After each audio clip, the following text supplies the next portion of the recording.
Yo, what up, what up, what up? It's your boy Pando316. Mhm. And it's another episode of Just a Fan Podcast. Um, to my, you looking at your screen is to your right.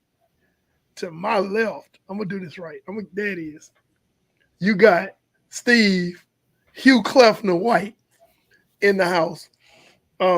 This show is really special. We're gonna be joined in a little bit by Tris TV, but we do this maybe once or twice a year. Mhm. This is our viewers' choice show. This is the show where basically, why you, the guy in the green room is our producer's tripping.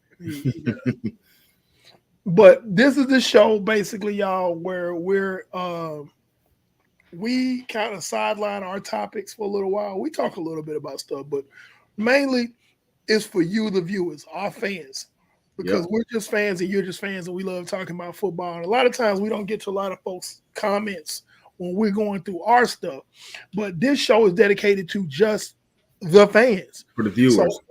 the viewers Mhm. uh, and the fans of our show, because I know we got some fans. Hey, honey. But basically, whether you're watching on Facebook or whether you're watching on YouTube, go in the comment box and seriously take that guy's keyboard away. But if you are watching on Facebook or YouTube, go in the comment box and just ask questions about me. Hey, how do you think my team did in free agency? Do you think it was a good idea for my team to sit still like that, or do you think my team overspent? Do you think da da da da? What do you think my team should draft in the first round of the NFL draft? What do you think about Marvin Harrison not working out for his pro day along with not working out for the draft? All of those type of questions. Anything that's NFL related, we want those questions. If you want to just make a statement, if it's a good statement, we'll address it. But right now, we're looking for basically anybody who wants to come in and make ask questions, make comments, so on and so forth. So let's start it rolling. Do we have any questions? Now I think folks are just they're still checking in to the broadcast, saying what's up, and All right, I see you, Q Thomas, Quentin, Donald Valerie. What's Mhm. up? Uh, come on in the room, like they say. Come on in the room. Come on in the room, and let's talk some football, man. Y'all throw a topic at us, and we gonna fill topics all show long tonight.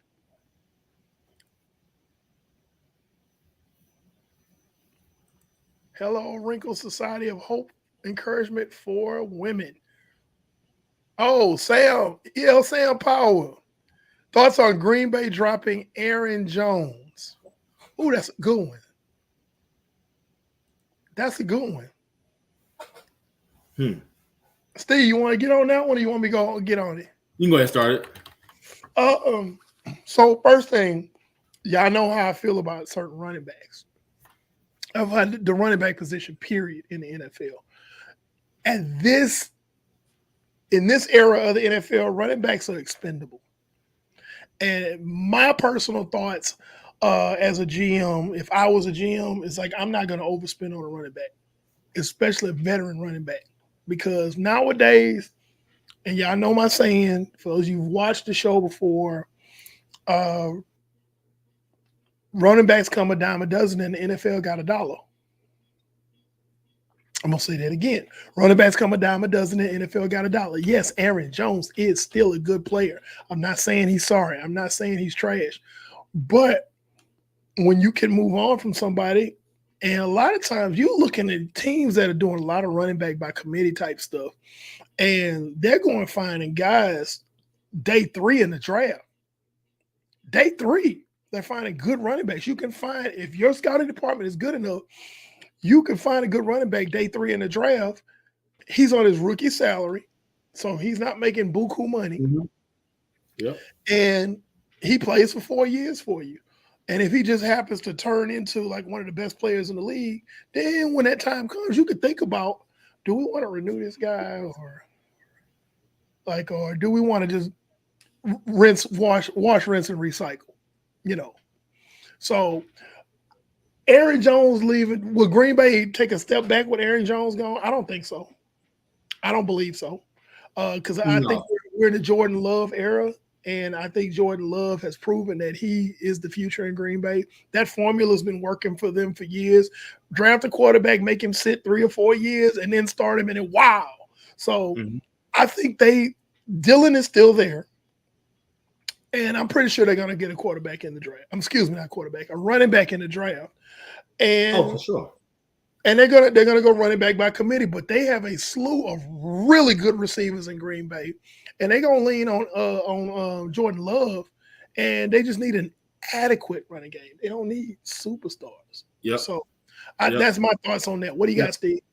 Yeah. So Minnesota, he's on a 1-year deal, for $7 million. It's pretty much fully guaranteed. There are some bonuses for the next few years for him. If Aaron Jones performs great in Minnesota, or if they want to keep him, depending on what the other backs do. I think it's going to be a rebuilding year for Minnesota. He's a quality back. So he's just somewhere different, man. I don't think it's like a great destination for him per se. It's not a thing where, he's a missing piece to what they have going on. Situation to where he got paid a little bit more than Green Bay would have gave him. And that's just what it is. Yeah, I think Minnesota had a smart deal right there. They're trying to stay relevant in that division, which I don't think they will be, even with Aaron Jones on the roster. I still think that barring Dan Campbell's emotional breakdowns and doing crazy stuff, that's still Detroit's division. I think Green Bay's right now. There's going to be what between Green Bay and Detroit for a while. Yep.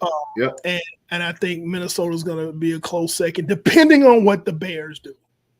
Now, the Bears have a lot of ammunition. If y'all follow us on TikTok, I did a long spiel about the Bears. And they have all the ammunition they need to 180 the team in 1 year, but they have got to make the decisions via free agency, which they've made some good moves, and then they definitely got to hit on their draft picks. If they do so, they can 180 the team. We could be talking about the Bears in the middle of the season, like, oh my God, the Bears are so good. It could happen. Right. But they got the ammunition to do it. It's just, can they do it? Right.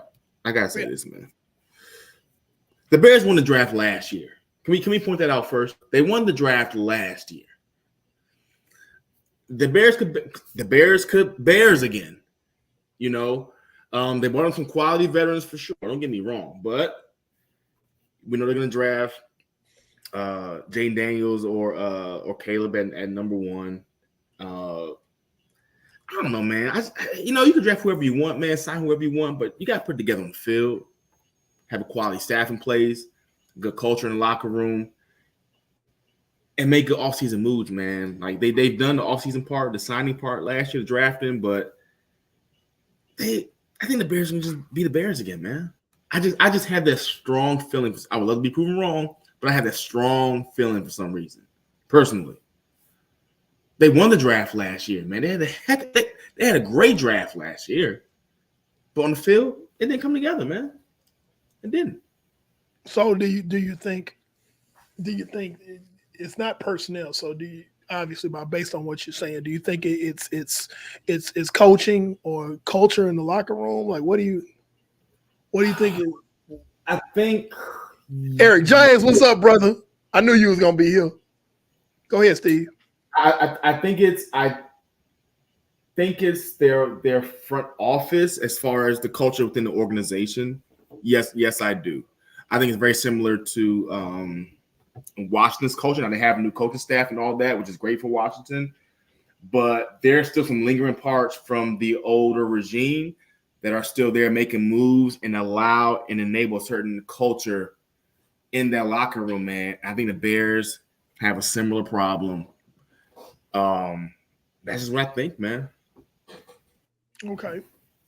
So I feel that the Bears can really like, again, if you follow us on TikTok, I did a whole spill about it, and it's gonna be contingent, and really, in my opinion, on the culture of the building and the coaching staff and the right decisions being made.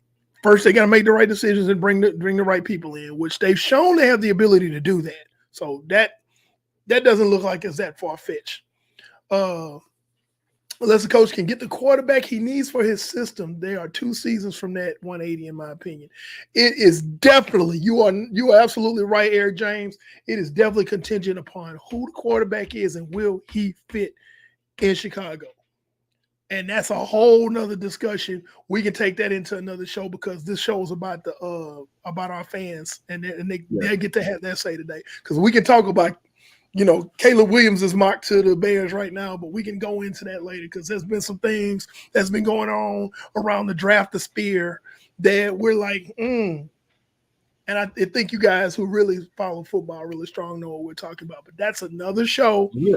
Let's get stuff here. Yeah, there's some good questions. Let's keep them coming. Invite a friend. What else we got? My son Michael wants to know your thoughts. DeAndre Hopkins trade to the Titans. Oh, that was a while ago. Yeah, that happened. Yeah, that was a little while ago. I think his first season was this past one.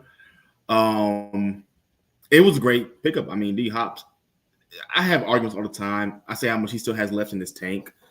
He's still a beast in the right situation. He can, he still is one of the best, in my opinion. Had 1,000 yards last year, 7 touchdowns, average 14 yards per reception. He's still a beast, man. Struggled. I know a buddy of mine was on that staff last year. I mean, it was a quality pickup, and a big piece to make it an enticing location for some free agents as far as the offensive side of the ball. But that's what I think of it. I mean, it was a great pickup for them, a great deal for them. Yeah, I think that what has to happen in Tennessee for them to be taken seriously is they got to solidify that quarterback position. That has to happen. I don't care who you go get. Don't know what they want to do down there at quarterback. And that's the issue. And that's my thing with Tennessee.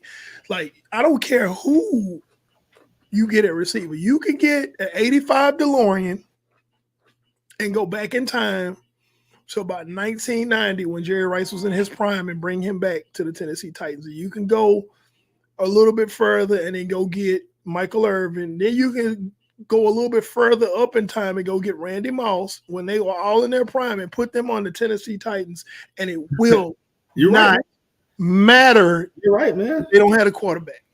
Look, man, they were really formative a few years ago when they won the AFC Championship and the Vrabel. I want to say, I think they had 2 years where they hit divisional, then conference championship.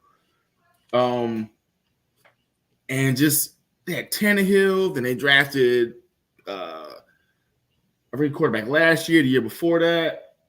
They're rebuilding. They're rebuilding. But to answer the question, again, D Hop, great move. One of the best in the game, in my opinion, still. Baloo, we're not gonna deal with trolls tonight. We're not doing trolls tonight. I'm talking about Levis is the future. Oh man. You didn't really, I know You didn't really mean that.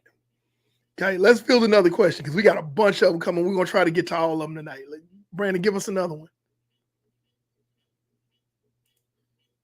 Will Chase Young make an impact on a pretty solid but aging Saints? Okay, so Steve, me and Steve were kind of Chase Young.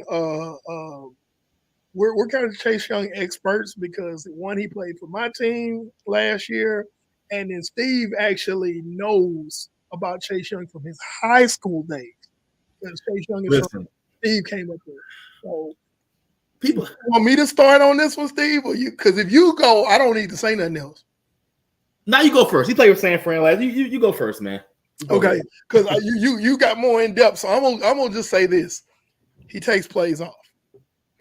He has all of the ability in the world. He has all of the physical attributes in the world, but he takes plays off, and his rush. He's a one-trick pony when it comes to his pass rush. Sometimes he gets there. Sometimes he doesn't. You know, and that's a problem if he's playing against good tackles that know what he's about to do. Oh, this your move? Oh, okay. We go over here. All right. Oh, he threw the ball. I'll let you go now. So, look, man. So that, I liked him in San Francisco, but I expected more out of him. We didn't pay him a whole lot, and it was fine. And that's why we let him walk in free agency. The reason why Chase Young is a New Orleans Saint now is because of his performance in San Francisco. What else we would have researched? Well, okay. See, people call me a hater because I'm obviously a Cowboys fan, and Chase Young, he played for Washington, so you just hate him. No, I'm not a hater. One of my favorite. Let me caveat. One of my favorite players is Terry McLaurin, who plays for the Washington Commanders. I'm not a hater, but I know how to evaluate players. And watching him again in college, edge rusher, everyone he beat his last year, none of them got drafted. No one. No tackle he went against his senior year got drafted. It wasn't me hating, me watching and studying film. He was beating guys with his physicality. Not just that, his one rush move. His one move, yeah. To the outside. He's not big on pursuing. Not much of a bend either. Not much, yeah, exactly. He doesn't pursue on run plays like that. It's easy to get him out of the play. And I always have conspiracy. I have conspiracies against, big name players who play for the hometown team. But he and Washington traded him for a reason, man. He won Rookie of the Year. I have my thoughts on that. They traded him to San Fran. He was there, made a couple plays. That's just what he's been.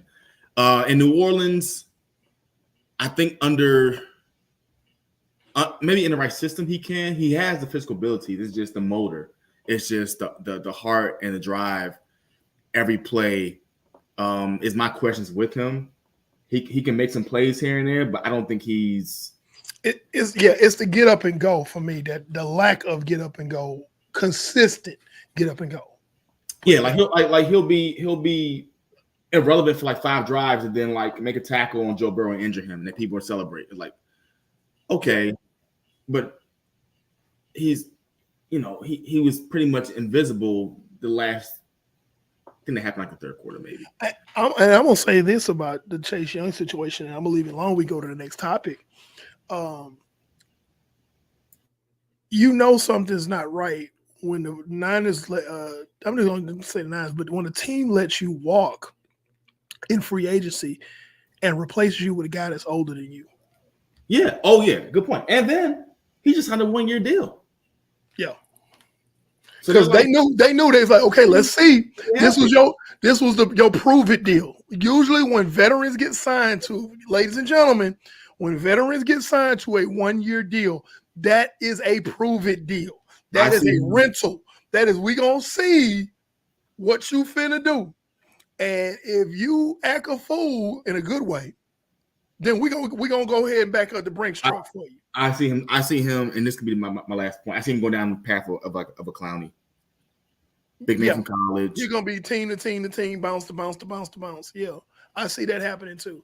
I But see it happening. but that getting back to my point about those 1 year deals. If they sign a guy, any team in the league, if they sign a veteran guy via free agency to a 1 year deal, that is a prove it deal. That is saying, hey, we think you got something, but we need you to show us. But other than that, it's also. I mean, he was in San Fran. So like you said, he's in practices. They see his workout regime. They see his conditioning. They see, his drive. He's in practice. They see what they see, and they're like, you know what? We can let him go. Because Chris Kocurek is a defensive line coach for the San Francisco 49ers. Yeah. He's built a name for himself as one of the best D-line coaches in the league. And he's been known to take reclamation projects, take guys who were labeled as bust or just mid, and take them and get something out of them. And then they leave and they go off and they do really well. Like prime example, Arden Key. He's an example. Kerry Hyder, guys like that. And if Chris Kocurek can't do nothing with you, hey, here's what then that's the injury, because he won't be ready to go. He won't be participating in OTAs. He won't be ready to go to a training camp for the Saints as well. Here's what I think happened before we got to move on. Here's what I think happened. I think they offered Chase Young a deal, probably maybe 2-3 year deal, probably maybe 7, 8, 9 maybe each year, and I think he turned it down for the bigger paycheck and see what else is out there. But my opinion, I mean, how can you leave San Fran? It's gonna be competitive year in, year out, but we know how folks are, man. But let's move on, man. Okay, give us another one. Shoot us another question. See Titus on here. I see Titus, man. Happy birthday, man. Today's Titus's birthday. Yep, it's Titus' birthday. Happy birthday, Fred. Yep. All right, so Texas got an A+ on free agency. Bulls on parade. That's more of a statement than a question. But yes, I tend to agree that if you're gonna call free agency a competition, the Houston Texans unequivocally won free agency. Oh yeah, Jeff Okudah, 1 year prove it deal. Again, talking about those prove it deals. If he pans out, he's already joining a very good secondary. Okay. God, I need to go look at. I forgot how many names. Let me hold on. Man, it's ridiculous. Danielle Hunter. Yeah. Oh my God. It's like on Madden. You play the franchise. You join the franchise in like year 3 or 4, and you pick that one team that has all this cap. Yep. All the players available, man, or like some people do, they turn the cap off on their franchise mode. That's what you do, probably. You probably doing that, man. Sometimes I do. I have 2 different ones running. When I have running with the fan, I'll have one. I'm not gonna lie. I have one running with the cap, and then one without it. That's my fun league. Nah,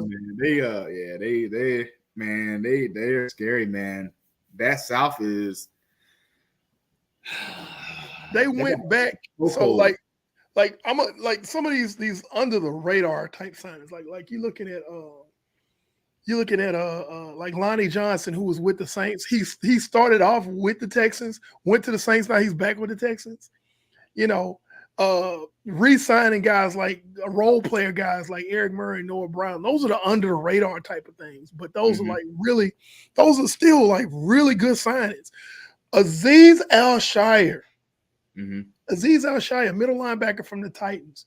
He made his bones in San Francisco. Who was his linebacker coach?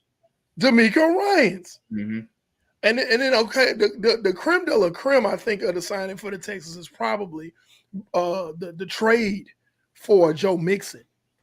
I've said it. I've said it since the trade happened. I'm like, Joe Mixon was already a really good running back, but now great running back in this offense,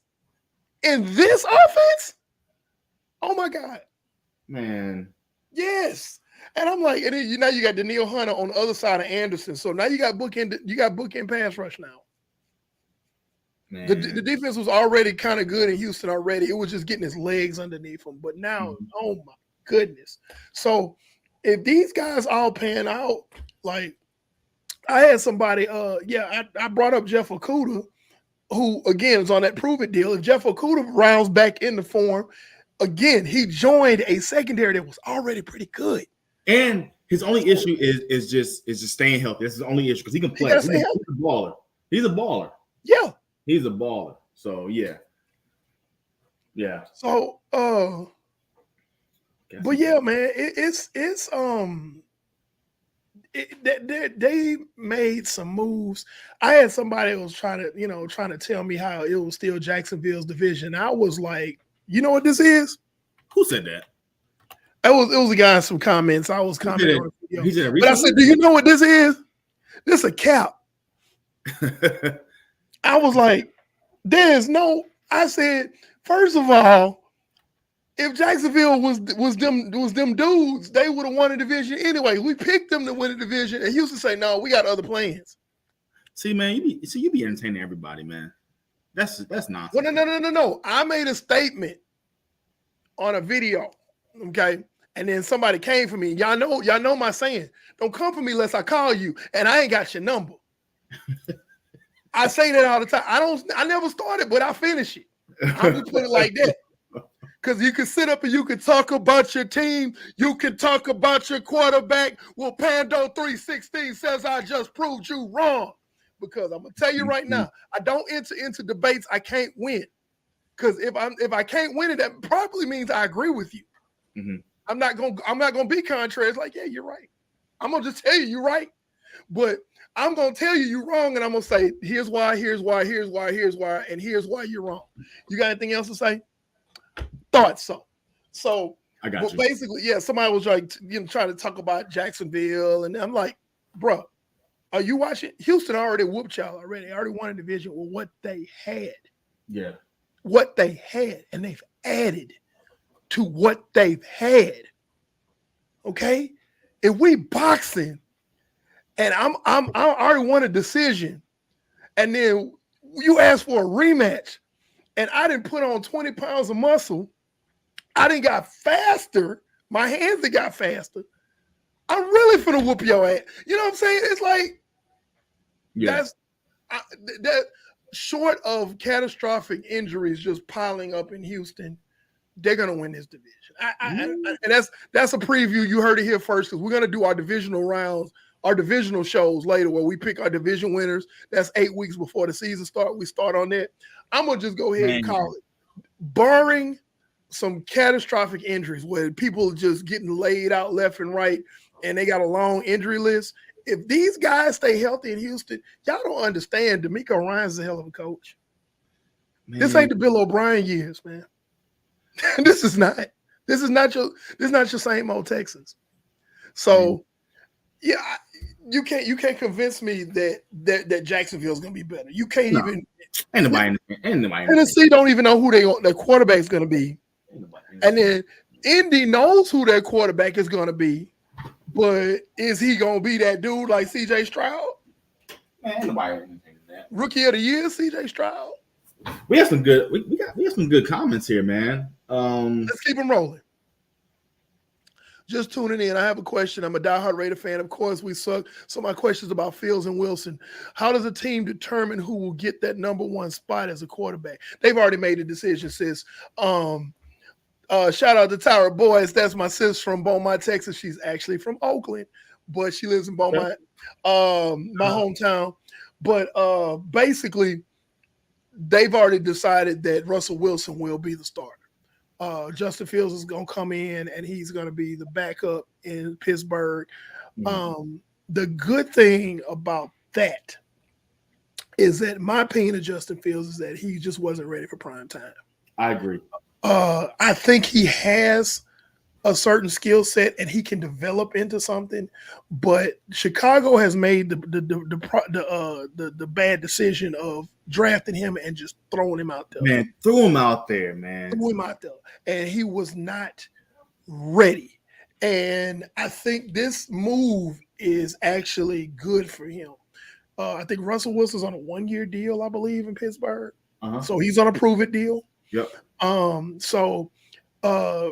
Russell Wilson going there for a year, let Justin Fields sit and just kind of just absorb He can learn things from him. Not even just about the game itself per se, but just about being a professional in this league, man. How to handle different things, how to prepare a certain way, how to deal with different stuff outside of the locker room.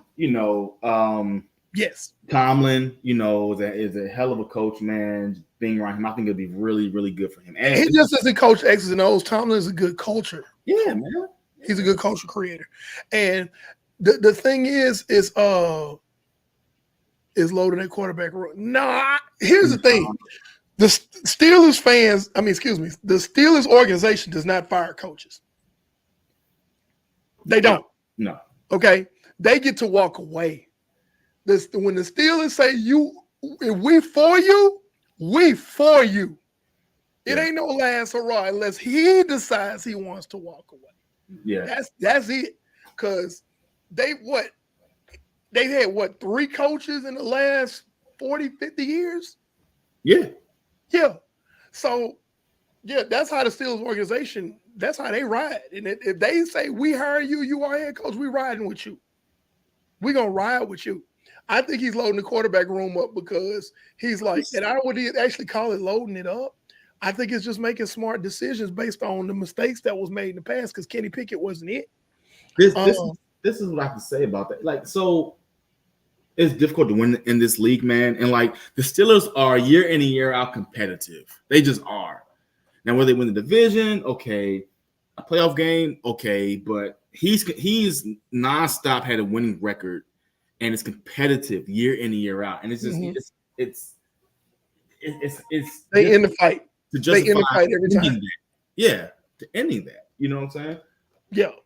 And see, so basically he's got a plan. So I'm gonna bring in this veteran, and this is my reclamation.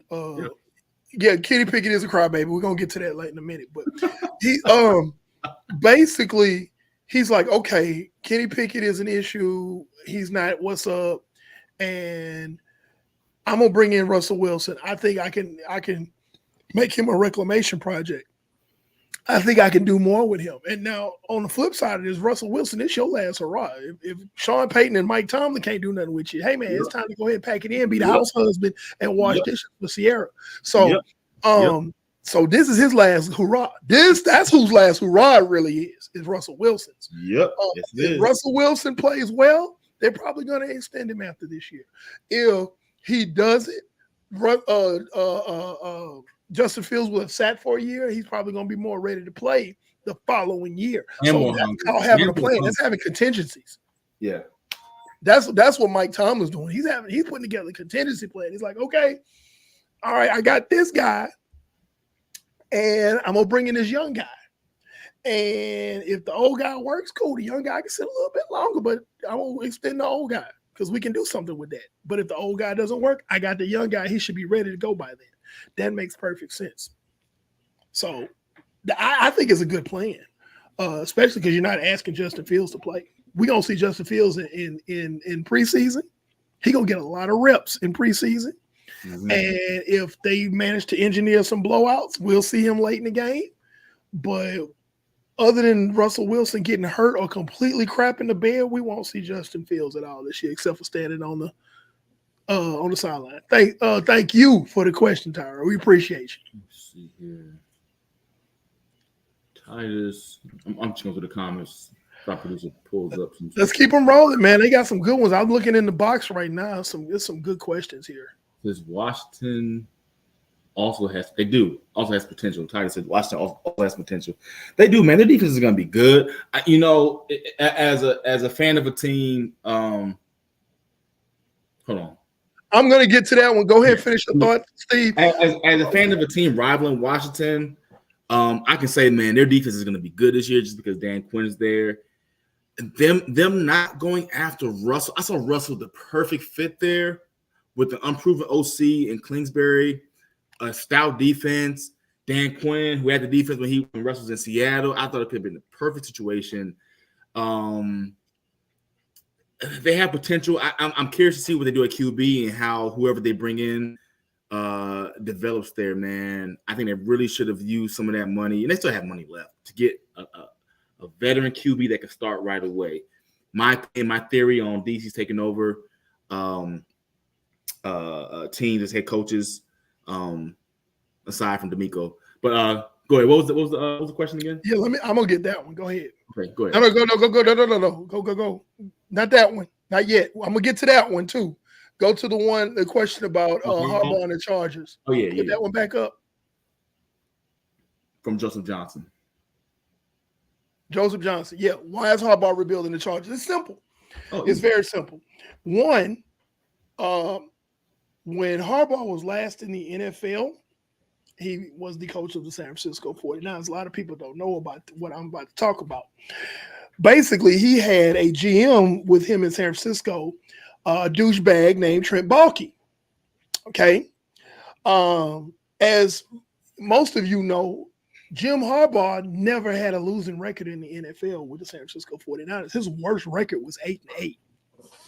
The issue is that Jim Harbaugh wanted to draft certain players and bring certain players in via free agency. Trent Baalke would always veto that, and he had the ear of Jed York, who at the time was the president, still is the president. And Trent Baalke had an uncanny knack for like drafting guys with torn ACLs. Couldn't even work out their pro day. Couldn't even work out in the combine. I think he's gonna be good. Let's draft him in the third round, even though he got 2 torn ACLs. That was the type of stuff that I'm not making this up. Look it up. I'm not making this up. Jim Harbaugh, being the mind that he is like, no, I want my players. The players I want, I can win with. Now I've been able to win with the crap you done sent me, and I get 2 or 3 that I like. But imagine what I could do if I had total control on who I drafted and who got bought in through free agency. Oh, yeah. Well, Trent Baalke goes and gets in the ear of Jed York and is like, well, Jim's, he's hard to get along with. He's prickly, da-da-da-da-da. What happens? Jim Harbaugh winds up in Michigan. He's no longer the coach of the San Francisco 49ers. Fool me once, shame on me. That's why Jim Harbaugh, I'm bringing it all back around. Jim Harbaugh's like, I'm building a team in my image. This is what I want. Yep. And I'm pretty sure when he sat down with the Chargers organization and was like, okay, if I take this job, here's what's going to happen because you want me. I can go back to Michigan. Mm-hmm. Okay? I can pretty much go anywhere. I can leave Michigan. Didn't give like a 10-year deal in Michigan? Yeah. So he's like, I got all the chips on my side of the table. Yep. My bargaining position is highly dubious. I said, so I'm pretty sure Jim Harbaugh was like, this is what's going to happen. All of these high-priced, often injured guys, they got to go, okay?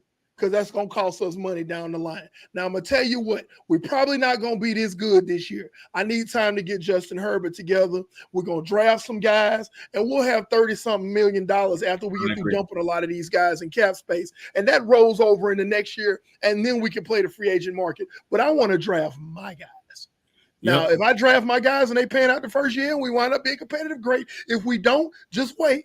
Because now we're going to have 30, 40, maybe 50 million in cap space going into 2025. Yep. And now we're going to act a fool, and that's when we coming. And that, my friend, is why Jim Harbaugh is rebuilding the Los Angeles Chargers. Man, you could not have said it any better. He inherited a team that he didn't put together. He's making moves now for next year. I think he still won 8 or 9 games this year, at least. But he'll have the cap space and the structure and the core going to next year's offseason to put in place what he really wants to do. And he could develop quarterbacks because if you could take Alex Smith, everybody was calling Alex Smith a bust. And next thing you know, Alex Smith is playing in the NFC Championship. Yep. There you go. He drafted Colin Kaepernick. Colin Kaepernick didn't start falling down until after Jim Harbaugh was gone out of San Francisco. Mm-hmm. Watch what he does with Justin Herbert.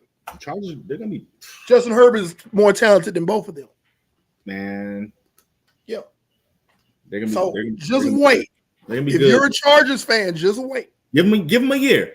Give him 1 year. Just wait. You got to be patient, but that patience is gonna pay off. I promise you. Yeah. You'll be talking about, man, did y'all see the Chargers-Chiefs game? Oh, my God, that was a game. That's what y'all going to be doing. I think they'll be good this year, actually. Yeah. What else we got up here? Can we talk about Jimmy G going to the Rams as a say? Yes, we can, Christian. We can talk about that. You know why? Because Jimmy Garoppolo has been overrated his entire damn career. Okay? People sit up here and they talk about how Jimmy Garoppolo took San Fran here and took San Fran there, and he led them there. He didn't lead them anywhere. He didn't even drive the damn car. He was in the damn backseat eating Cheetos and listening to his doggone AirPods. That was Jimmy Garoppolo. And I got proven right.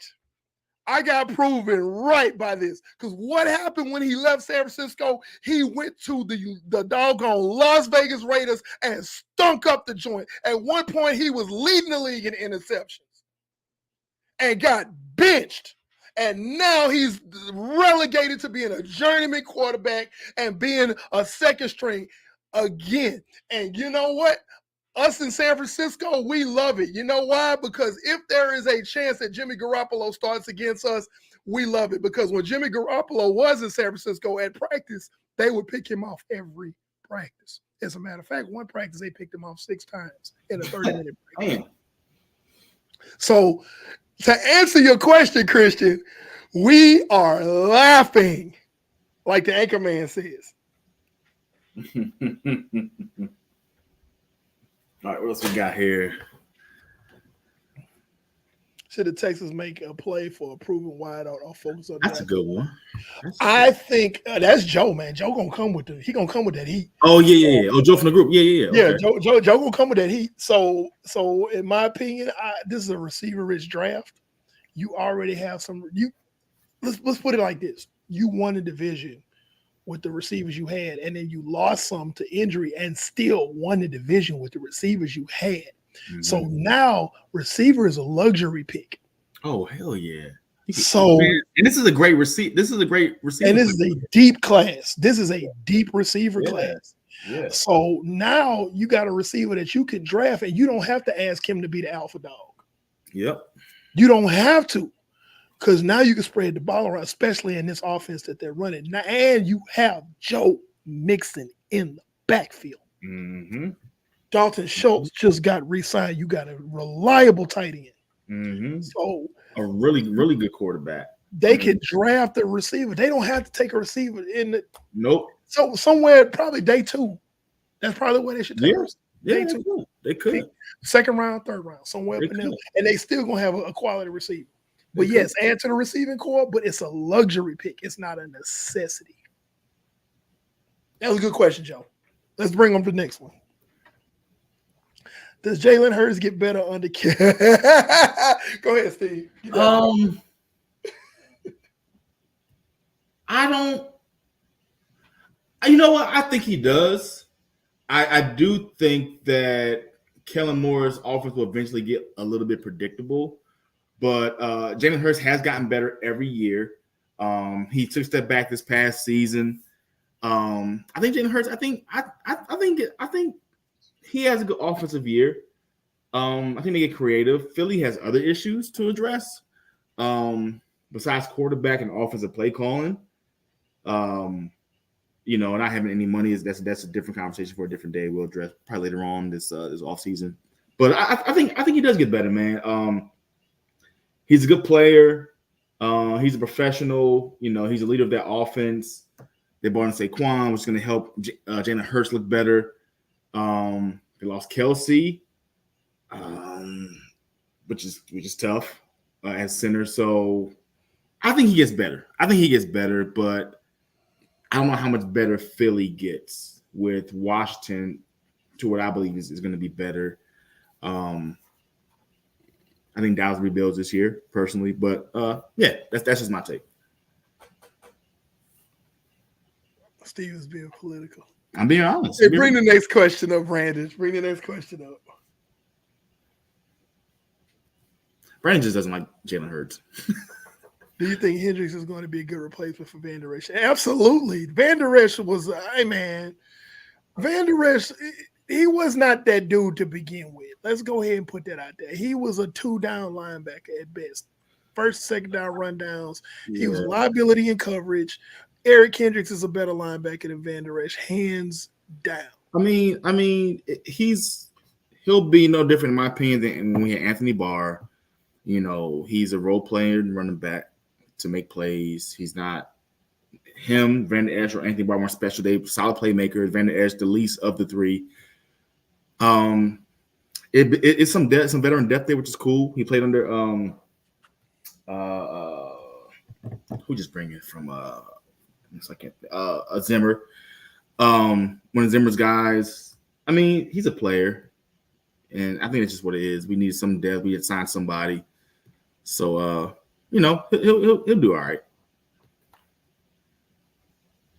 Yeah, he decided to come play in Dallas. So I'm like, okay, Steve is being. Why is he putting that up there? What? Oh, because Brandon doesn't like Jalen Hurts. I don't like just don't pop on camera. He don't like Jalen Hurts, so he doesn't think much of him. Okay, so we got a bunch of questions. Come on, keep them coming. Yeah. How do the Chiefs continue to win at the highest level with lesser talent than most of the teams they play in the playoffs, and who could truly oppose them? That's an easy question. The teams that they played in the playoffs and that they beat, let me tell you something. The Ravens lost to the Chiefs because of bad coaching in crucial moments. The 49ers lost to the Chiefs because of bad coaching in crucial moments. Let's go ahead and call a spade a spade. I'm not being sour grapes. I'm not being a hater or anything like that. The Chiefs are beatable. The last two games they won en route to that Super Bowl, they could have lost had they just – oh, wait a minute. The last three games, actually, because, yes, Buffalo could have beaten them too. Buffalo was quarterback era. Baltimore was bad coaching, and San Francisco was bad coaching. Mm-hmm. That's it. So they're not this incredible juggernaut.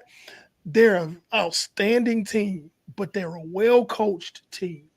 That's the difference. Oh yeah, that's what it is. Literally, if the Ravens run the ball and Monken doesn't go pass happy stupid, the Ravens are playing the Niners in the Super Bowl, and the logo conspiracy theory comes true. If Kyle Shanahan doesn't abandon the run for the entire damn third quarter of the Super Bowl, the Chiefs never regain the lead. So, yes, let's give them their flowers. They are the Super Bowl champions, but let's not blow this out of proportion. Like, oh my God, they're this unbeatable juggernaut. They're not. I agree. Yep. They're not. They just Andy Reid is a phenomenal coach. Spagnuolo is an outstanding defensive coordinator, and of course, yes, Pat Mahomes is a good quarterback. He's a great quarterback, but there's not. Oh my God, what are we gonna do? We play the Chiefs? No, sir, they can be beaten. It's this simple. They're one of the very, very few teams that takes advantage and capitalizes off of the other team's mistakes. Being stupid. Yes. You give them enough chances, they're going to capitalize. Oh, so y'all not going to run the ball, even though at that point McCaffrey was 5 yards of carry? Y'all just going to stop running the ball? Right. Okay, we're going to pin our ears back and blitz. I mean, I really want to think that if you guys didn't fumble, San Fran didn't fumble first offensive drive, and the game played out, and there were few things.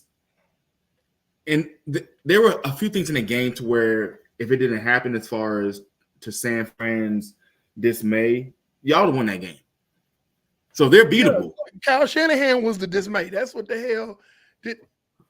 Don't get me started. Well, not just that. No, not just that. I mean, if you guys didn't fumble, you would score something on the first drive, and if that extra point wasn't missed, I mean, the game would have been done. I told y'all when we drafted that damn kicker. What I told you we drafted that kicker, I said it almost a year ago. I said he's gonna cost us some important games.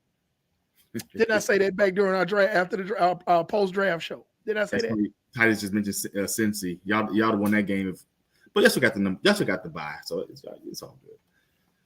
I said he's gonna cost us some games. Joker cost us a Super Bowl, but that's all right. That it's not just the kicker, but the kicker was part of it. Thank you. It didn't cost you all like. Hey, he makes the kick. Yeah, we're not going into overtime. All right, let's not. I don't want to reopen some wounds on you, man. My bad. All right, next question. Zoom may be a notch higher on my board than Harrison Jr. Oh, they talking about the draft. Steve, that's your category. You're scouting receivers this year, so What you got? Rome Odunze from Washington. He's up there. He's up there. Now, I only have one issue with the Pac-12 conference. They're a pass-heavy conference. So a lot of receivers have crazy numbers. A lot of quarterbacks have crazy numbers. Kendall, you and Brandon know how I feel about Pac-12 quarterbacks, Pac-12 receivers. Y'all know that. I can go down the list. That's a different show. I can go by really big name receivers in the draft in those pass-heavy conferences. Yeah, quarterbacks pass for 4,000, 5,000 yards a season in the Pac-12. It's just a pass-heavy conference. The numbers look amazing on paper. But that's just how they roll in the Pac-12. I don't know why. I can't explain it. Better Marvin Harrison Jr., I don't know about that. We know the pedigree he comes from. That's yet to be determined. I have to dig into that a little bit more. Eric, when we do our pre-draft scouting. So I'll get back to you on that one. Yeah, everything on paper says that Marvin Harrison Jr. is better, but we don't have a whole lot to go on other than just tape because Marvin Harrison Jr. does not want to work out at the combine, does not want to work out at his pro day. That's a whole nother conversation. That's a whole nother show. But because there are a lot of these prospects that are not even working out at all. They're just kind of hey, I'm him. Draft me. But that's another conversation because that sends a bad message to teams about your yeah. Yeah. So, we'll get there, viewers. We will get to that. We will get there. We will get there. Yeah. We will get there. But yeah, we'll talk more in depth about that. Let's get another question up.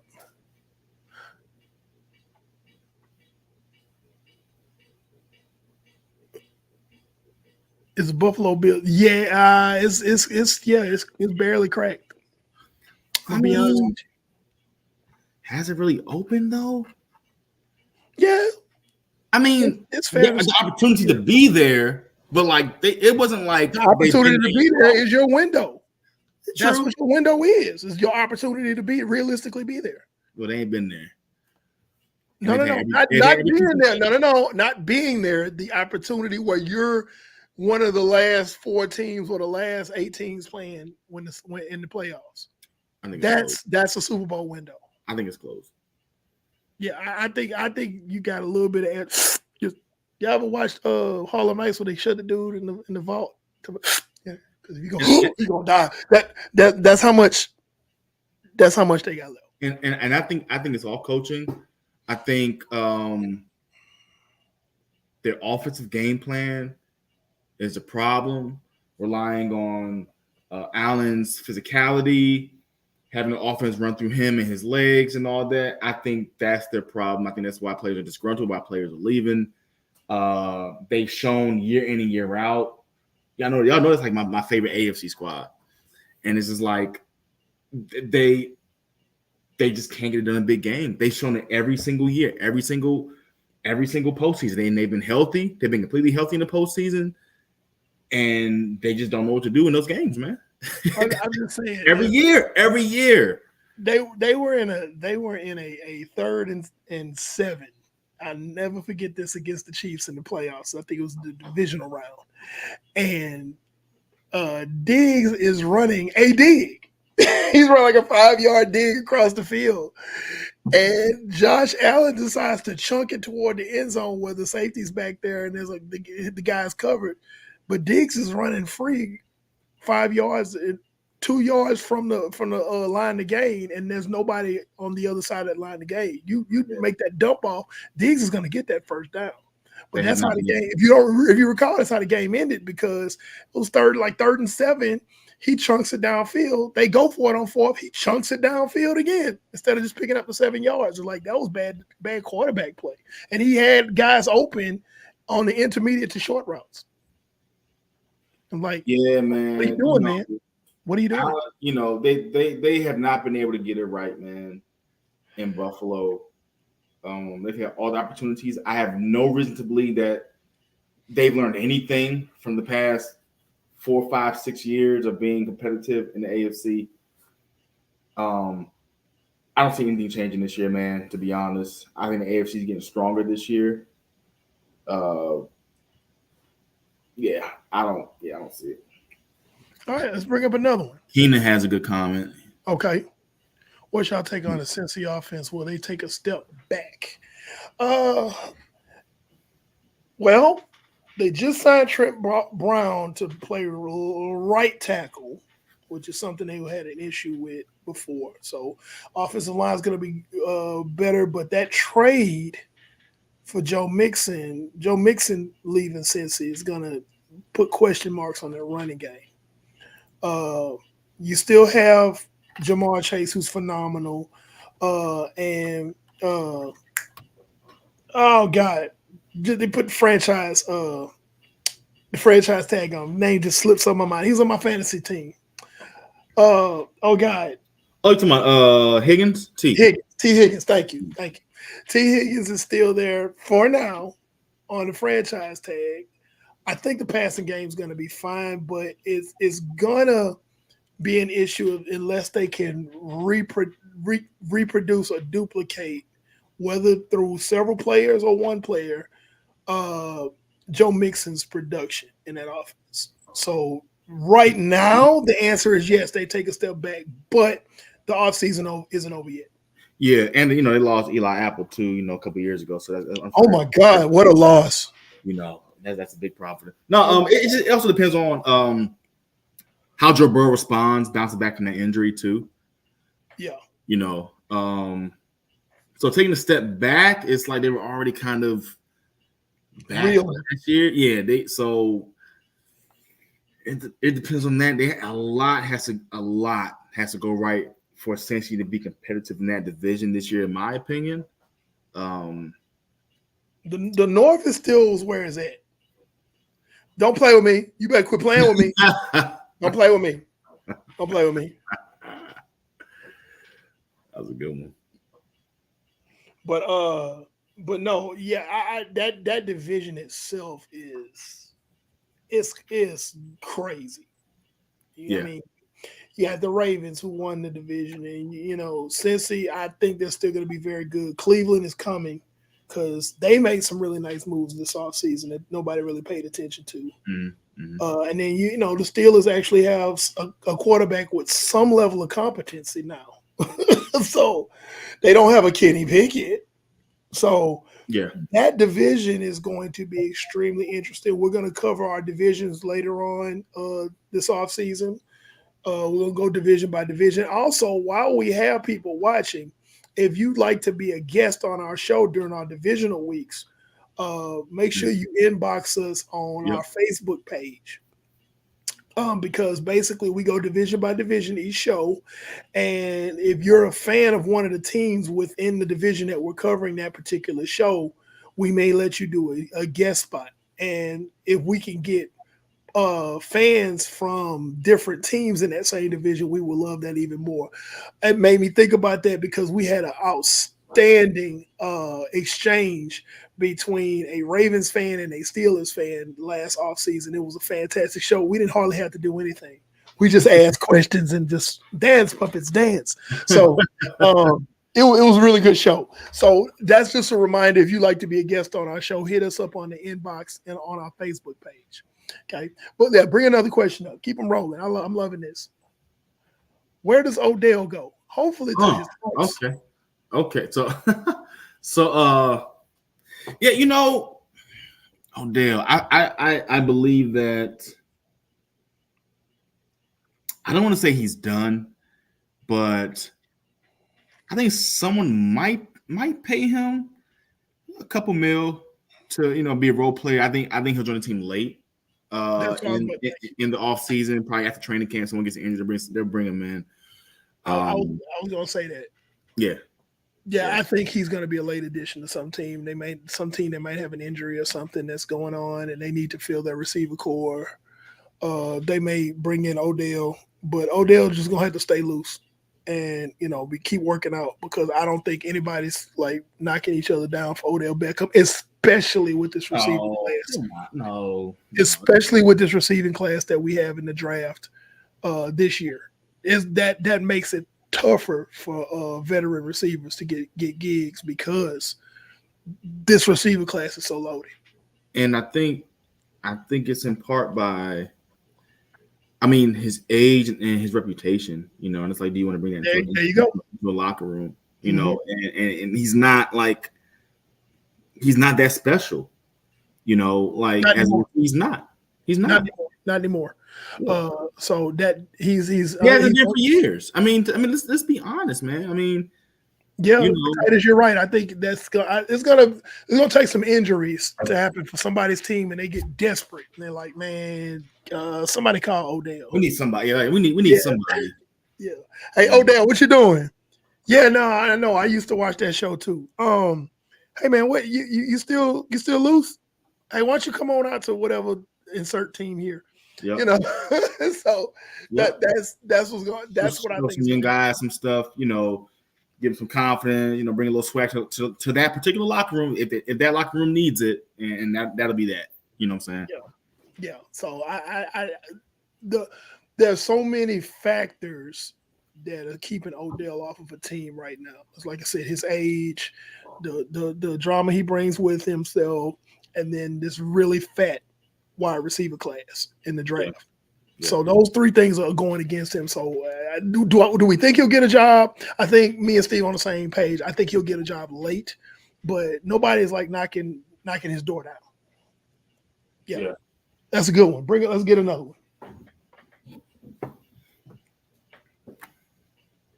Do you think Diggs stays in Buffalo? Nah, there hasn't been much trade talk. I know people get disgruntled toward the end of the year and they say things that they really don't mean, and then they write back though. So, you know, because we dealing with it in San Francisco right now. Everybody, they gonna trade. Brandon Ayuk want to trade. No, Brandon Ayuk can't go nowhere. You know. But you know, Diggs is frustrated because Josh Allen is like, you know, he's not very happy with Josh Allen. So I don't think he's really going anywhere. What do you think, Steve? And you're a little bit closer to this, so you know. Yeah, I don't think so. I don't know why him and his brother act this way. They delete their social media, send subliminal shots, cryptic tweets. I don't gotta do this, boys. I don't gotta do this, man. They do this all the time. I think he's getting paid what he deserves. Even though we don't. I think you agree that Buffalo isn't really going anywhere. They're still better than a lot of teams. Yeah. So I can't see him, and I think he's on his last, in my opinion, major contract right now. So I don't see him going anywhere better than Buffalo that's going to pay him more. He's getting like 18, 19 mil base, which is great for him on a competitive team. I don't see him going anywhere else. He's got like an $18 million base. He's got a potential out in 2025, after 2025.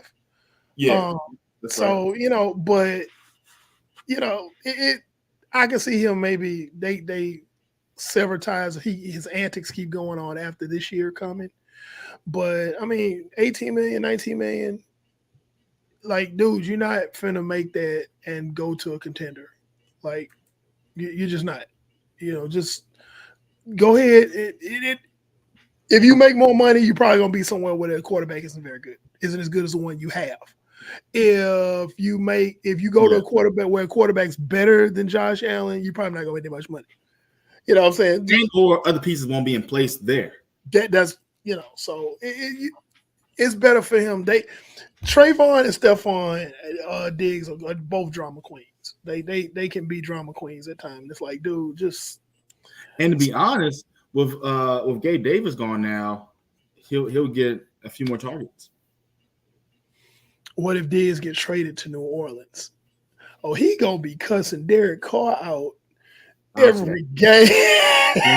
He ain't going to New Orleans. That's not gonna happen. It's not gonna happen, but just to talk about it, that'd be funny because you're gonna be cussing Derek Carr out every game. So, but that's I don't think he's going anywhere. Let's bring up the next question.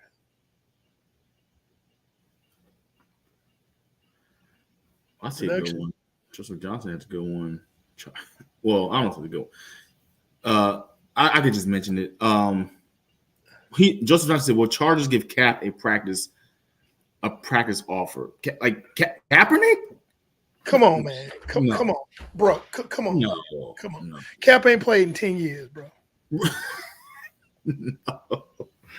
No, the NFL. Yeah, the NFL Cap ain't played in almost a decade, bro. The NFL will thrive. Dog, we gotta. That I like him too. I like what he stand for, but we gotta let this go, man. We gotta let Cap go off into the sunset. He made all that money. We gotta let him go. We gotta let him go, man. We gotta let him go, man. We gotta let him go. Okay.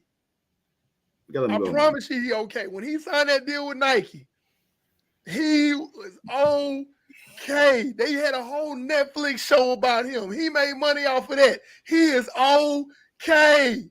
He better than us.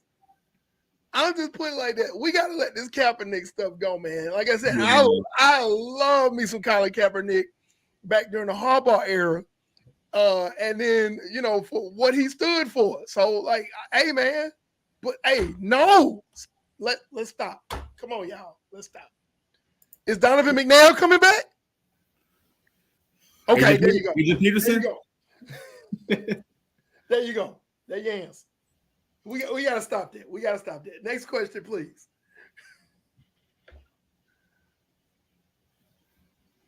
With the production, we lost production again. Production went to sleep on us.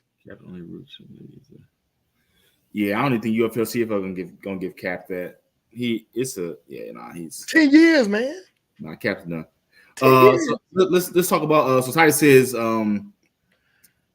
Barkley to Philly vlog comments. I didn't see the vlog comments. I saw him mentioning his daughter. Talking about him going to Philly. She was like, "We can win some games now." And he was like, "Yeah, hopefully." I mean, it was a hometown move, man.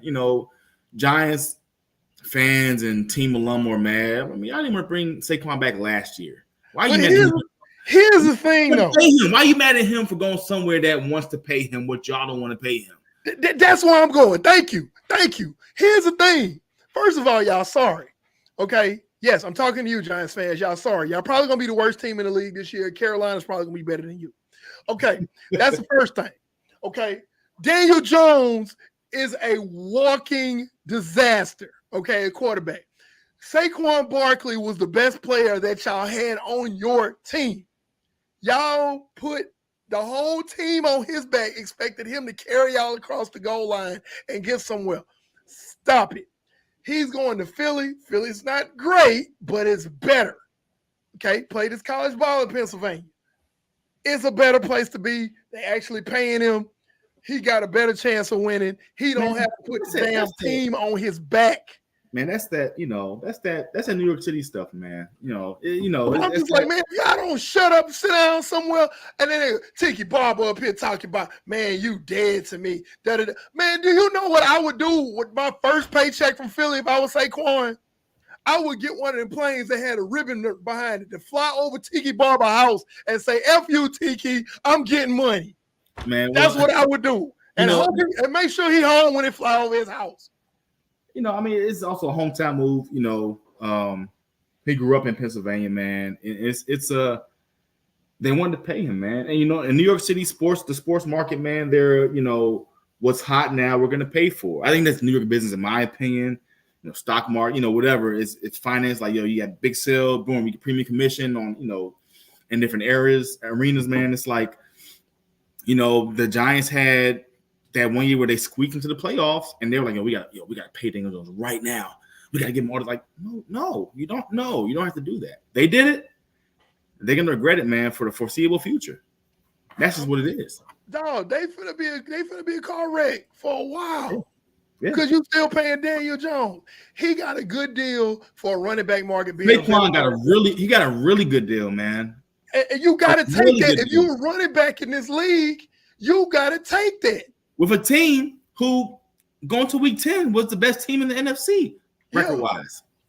So, but yeah, man, anybody that's bagging on Saquon, they don't know what they talking about. Like, dog, he got to feed his family, and he trying to go somewhere where he got a better chance to win.